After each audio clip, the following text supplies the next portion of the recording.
The facts are quite straightforward.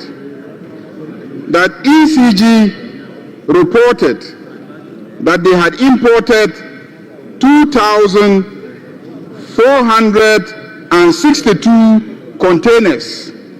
So I realized that ECG was paying a lot of bills when they have not even had access to the goods.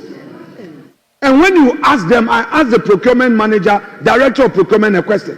I said, why did he say, oh, chairman, this is the practice since 2024, their budget was 1.3 billion for procurement. They ended up procuring 8.2 billion. That is the source of the problem. So those who are on social media and trying to play the political game, let me assure you, it will not deter me. First, let me commend the maker of the statement for bringing this matter to the floor. I have heard views expressed on this matter, and I must say that today is another day of sadness for the politics of the country, because a system has succeeded in setting us up to set ourselves apart. Mr. Speaker, let me give some few facts for the Hansard of this House. I had the privilege of chairing Ghana Water. Every single reform I initiated ended up in the media, caused by the very people who perpetuated it. And in the end, it turned political. So, nothing gets done. ECG, I had the privilege of chairing the board in July. Because I'm a businessman, the first question I ask myself is that how can ECG award a contract? And when the contract is awarded, all the person does is deliver at the port, present bill of lading, and request for payment. I said, with the greatest respect, I don't want to use a word. This is Parliament. I was shattered. I said, how? And ECG would have to pay. So I realized that ECG was paying a lot of bills when they have not even had access to the goods. And when you ask them, I asked the procurement manager, director of procurement, a question. I said, why did he say, oh, chairman, this is the practice since. This is the practice. And they will bring you document. I listened to honorable member for Secondary, lawyer, you from Secondary, Kweku, and I am adopting his submissions as though they were mine. The time has come. This politics, somebody says MPP, NDC, it's a system problem that I will any day support this minister to embark on reforms. How come containers at the ports, containers that have arrived, the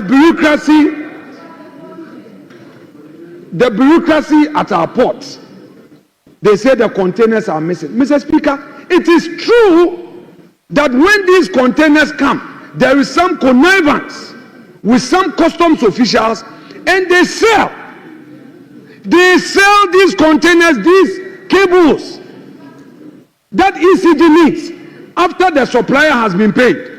They sell the container, and then people will sell back to ECG. Are we pretending we don't know? Instead of us to pay attention and kill the rots, then we come here, then MPP, NDC, so now they say, oh, maybe it's happening on the MPP, it's happening on the NDC. No. An honorable minister, I know what you can do. If we can give you support to do it, you must adopt a posture, a non-partisan posture, and tackle the rots.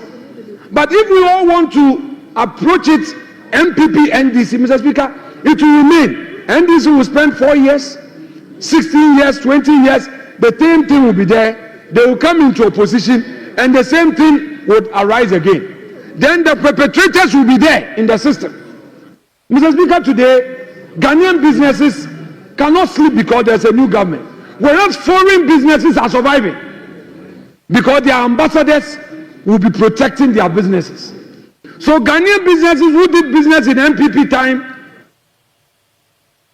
are at risk, whereas foreign companies are surviving because we are quick to say this business is a pro-MPP, so it should die.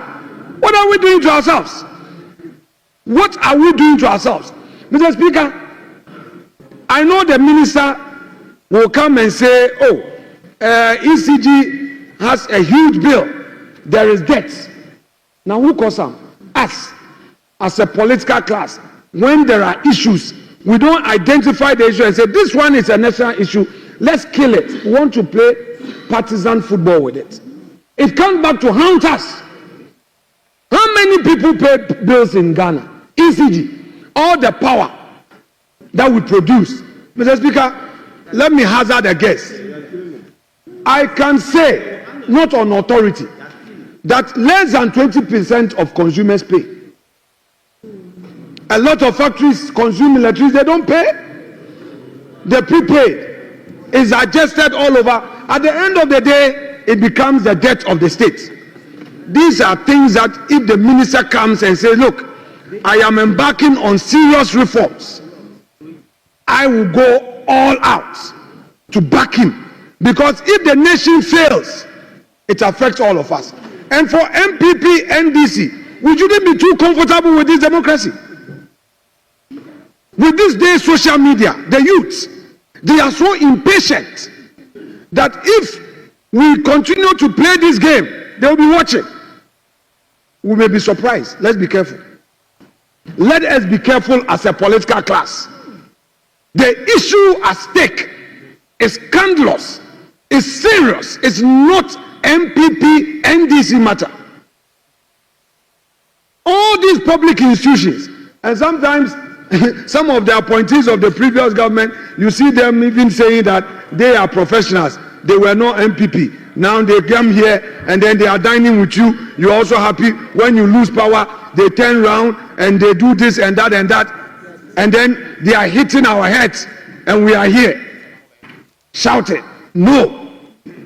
The public system, the public service structure, those SOEs, that government invests so much. Every now and then, we have bureaucracies being established by law, and the state will give money.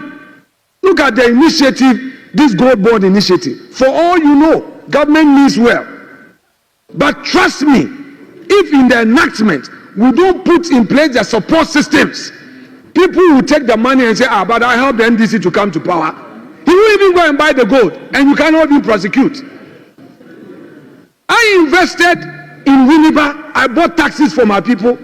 The person is working. He's not paying. You can't prosecute. You can't even then have to pay. What is going on in the country? Because politics. We know. We set up initiatives. Where we are helping our people. We give them the loans. Kufuor's Maslock. People didn't pay. Rawlins's intervention program, poverty alleviation, they didn't pay. When Rawlins lost, Atamo's lost, and Kufuor came, all the attempt to prosecute those people who didn't pay the loan, they said because they were NDC. When Akufo also came and they took the loan and they didn't pay and Atamos was prosecuting, they said, I'm MPP. And it's been going on, and we see saying the national debts.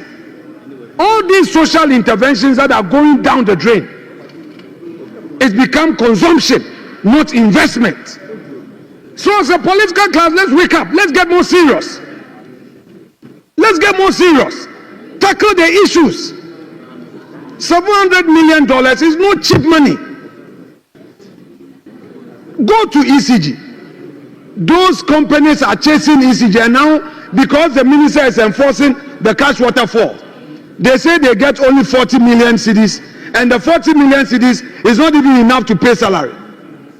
Those officers at ECG, those directors, they are the ones we should hold them to account and stop this political football we play. And then we come and we say it was MPP time. Honorable member who brought the statement up, with the greatest respect to you, I do not think an answer will be in a parliamentary inquiry. With the greatest respect to you. And Honorable Minister, I do not think an answer to the problem is a political inquiry. Hold the bull by the horn. And I, Kwaku Annan, will support you because I've been there. In fact, I've seen a lot of the rot in our public service system. I've seen a lot of the rot in the SOEs, but they take advantage of us as politicians. They mess up and they know that, oh, the politicians will make noise. Then they are still chopping and milking the states. You and I know. You and I know. The managing director of ECG, the director of procurement, must be seen to be telling us why, as a director of procurement, he will issue a contract, and then the contract is that deliver at the port, bring bill of lading, and ask for payment without even having access to it. And then a minister is to take a blame. A minister must not take a blame on this matter. It shouldn't be a political partisan matter, but it's a system failure which we have the capacity, the authority to deal with. I shall rest my case, Mr. Speaker. If we are serious, this is the day. And Minister, I crave your indulgence to do what is right for legacy purpose, for your image, and I'm sure you will live up to that day. Thank you very much. Yes, majority leader.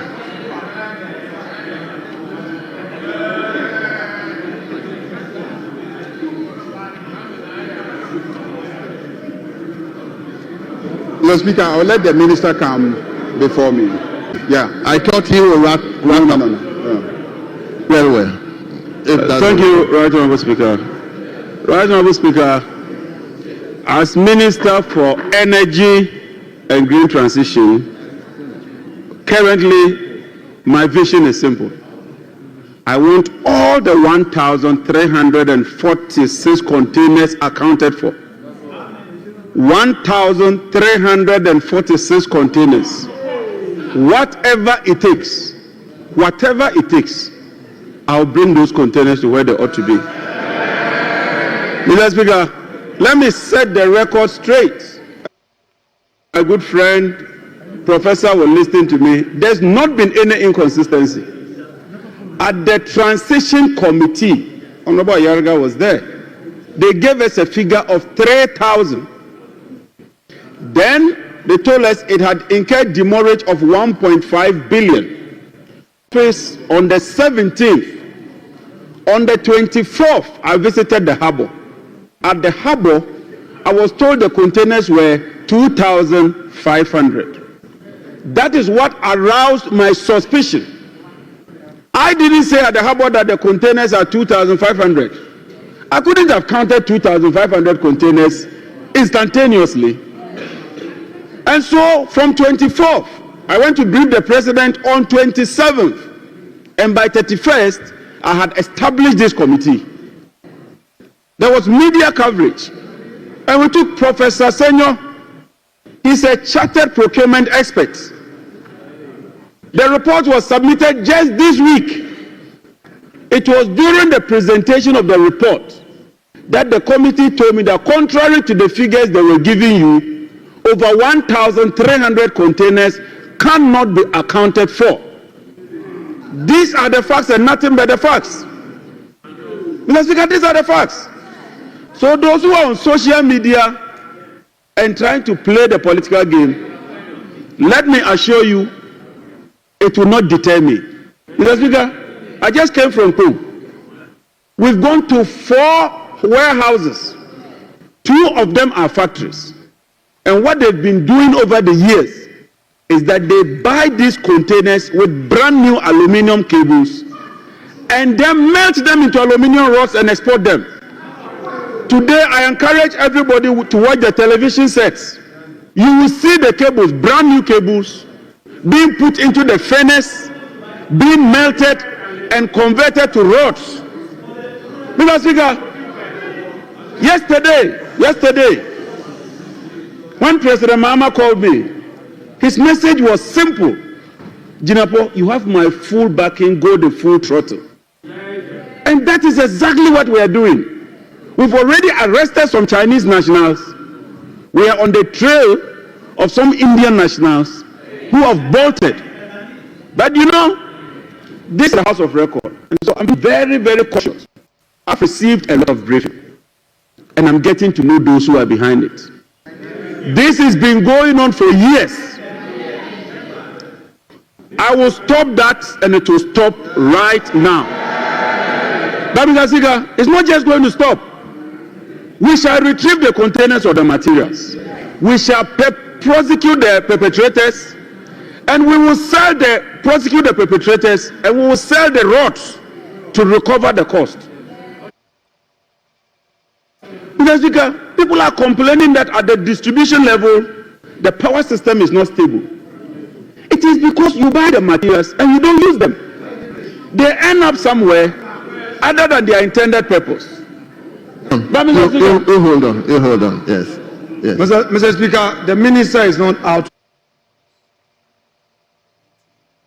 If it pleases him, I'm just coming in with point of information. Mr. Speaker, respectfully, it must be for the records that we managed to order that under a new dispensation, all contract to be awarded by ECG should be aimed at delivery at their warehouses. In September 2024, when this matter came to the fore, and whilst I was there as chair, this was done, and it is part of the report to the minister. I just wanted that for the record, so that nobody goes behind it to attempt to say that there is still an existing you award and you deliver at the port, just by way of information to him, to help him. Thank you very much. Yes. But Mr. Speaker, I'm not just looking at tackling the problem, I'm also looking at the source of the problem. That for me is very, very important.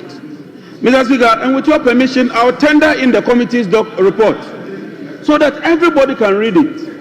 I'll tender it in. Mr. Speaker, if you go to the tables, for instance, in year 2023, their approved planned procurement was 935 million. That's less than 1 billion. By the end of the year, they had procured 8.3 billion. 7.3 billion more than their budget could accommodate. And so you had so many containers arriving at the port. So many containers arriving at the port, they are not able to clear, and that gives way for these things. 2024, their budget was 1.3 billion for procurement. They ended up procuring 8.2 billion. That is the source of the problem. And I hold the view that whoever was responsible and the MD approving, Mr. Speaker, is even worrying. If you look at the procurement, the MD has a threshold of $1 million. A day they sign 20 contracts, all of them 900. These are the key issues that I am focusing on. And so let me tell those politicians, and excuse my language, Mr. Speaker, I believe that some of the criminals are part of it. On social media and trying to muddy the waters. Your days are numbered. Mr. Speaker, the containers have serial numbers. They are received at the port. They are entered into a document. There's a manifest for it. Before they move on, somebody has to sign for it. It has to go through an agent. It has to get to a destination. And I will trace all of that. We will trace them. That is the way to go. Already, I have written to the Bureau of National Investigations, or National Investigation Bureau, to commence investigation. And so, Mr. Speaker, without without arguing too much, Mr. Speaker, with your permission, I will tender in the reports.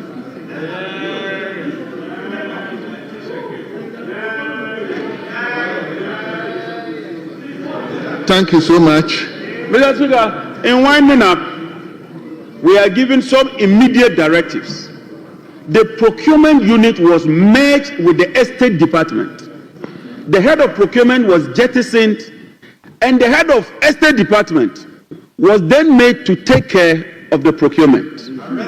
So I've written to ECG immediately that should be decoupled, and a qualified procurement expert should man the procurement unit. Secondly, we've reduced their budget from 500 million to 250. Because we must pay for the power producers. Today, the bill is over 80 billion in the energy sector. Over 80 billion. Mr. Speaker, if we don't do something, this sector would collapse. And as Minister, Mr. Speaker, I am determined to do my bit, no matter how difficult it is. Thank you very much, Right Honourable Speaker. So, Honourable Majority Leader, you have the floor. So, Mr. Speaker, I think from the statement, the comments, and the briefing that we have received from the Minister, the facts are quite straightforward.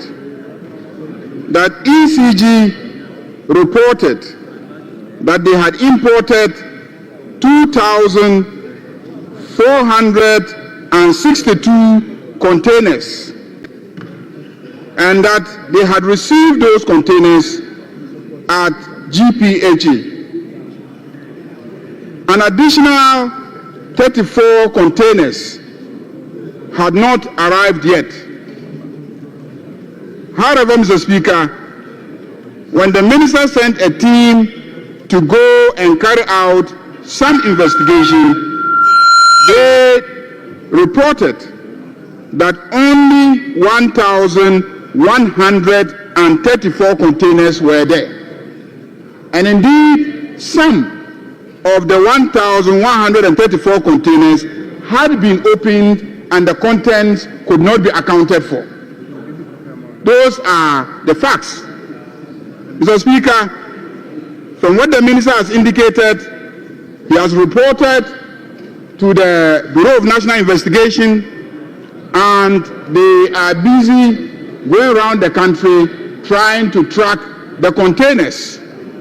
Some few containers have been located, and the contents cannot be accounted for, except that he has indicated that they have taken them out, aluminium component of the items smelted and converted into aluminium products to be out of the country. Mr. Speaker, it is also worthy of note that he says the problem arises from a practice of over-procuring. In 2023, when the ECG budgeted for 935.4 million worth of items to procure, they ended up procuring 8.3 billion worth of materials. 2024, where they budgeted for 1.3 billion worth of materials, they procured 8.2 billion worth of materials. So what happens is that the materials arrive at the port and they don't have the funds to clear the materials. Then the materials start disappearing at the ports. It means that there's been a cartel all along that has specialized in ensuring that the containers are stolen out of the port and then vandalized. Mr. Speaker, this is a matter that must be investigated. But then also, he highlighted the root causes of the problem, the overprocurement. And Mr. Speaker, it is significant that the committee has reported that clearly ECG has not been complying with the procurement laws. There is an argument that ECG is not affected by the Public Procurement Act, and that because they are a company, then they can procure on their own and don't need approval from the PPA. And that the only time when they need approval from the PPA is when they use resources coming from the state to procure. That's the only time that they need approval from the PPA. And yet, on several occasions, they received funding from the state, and yet they still didn't use the PPA approved processes for procurement. So clearly, this is an entity that has, over the years, been on its own, procuring whatever it wanted without going through the procurement rules, and that is what has accounted for the situation that we find ourselves. Mr. Speaker, the maker of the statement has called for punitive actions to be taken, and I support the maker of the statement that punitive action must be taken. Mr. Speaker, if you look at the amounts involved, that 8.2 or 8.3 billion, if you total the 2 years, 2023 and 2024, we are looking at close to 17 billion Ghana cedis worth of items imported without resort to the procurement laws. Who were the leaders at ECG at that time? Who were the leaders of ECG? Who were the leaders? Who was the chairman of ECG? Who was the CEO of ECG? How is it that 17 billion Ghana cedis worth of items could be procured without compliance with the procurement provisions of the PPA, the Public Procurement Act? Mr. Speaker, this is a very serious matter. And that's why I was surprised that a statement coming from this other side will now be asking us to investigate and to punish those who are involved in such actions. Mr. Speaker, this country must change. And I'm happy that the minister has promised to go to the root of the matter, and he has the full support of this House. Full support of this House to hold all those who are involved in this exercise accountable. From the leadership of ECG to the leadership of the port. To the leadership of the port. And those who specifically stole the containers out of the port, they must also be held accountable. And the companies that over the years have been exporting aluminum products, we need to investigate them. Where have they been sourcing their aluminum products? The raw materials. Mr. Speaker, we as members of Parliament campaigned on a promise of ensuring that we extend rural electrification to our communities. Mr. Speaker, some of us have had to use our personal monies to buy rolls of coils, pay contractors to have electricity extended to communities before we were voted for, not knowing that there was a cartel using state resources, over 17 billion Ghana cedis, to buy these same materials for rural electrification, and the materials were never getting to our communities. And we were held accountable as candidates, and we had to use our personal resources to extend electricity. I can boast, and anybody can go to my constituency, and the people will tell you that close to 70% of the rural electrification in my constituency was financed from my personal pocket. That's why I'm so angry and passionate.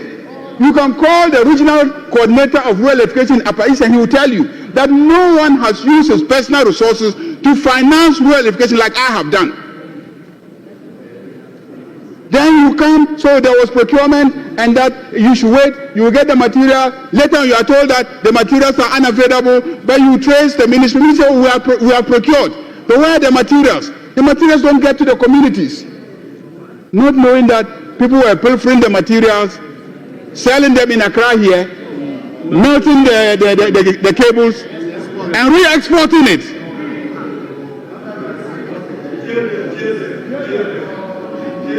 Mr. Speaker, they must be held accountable.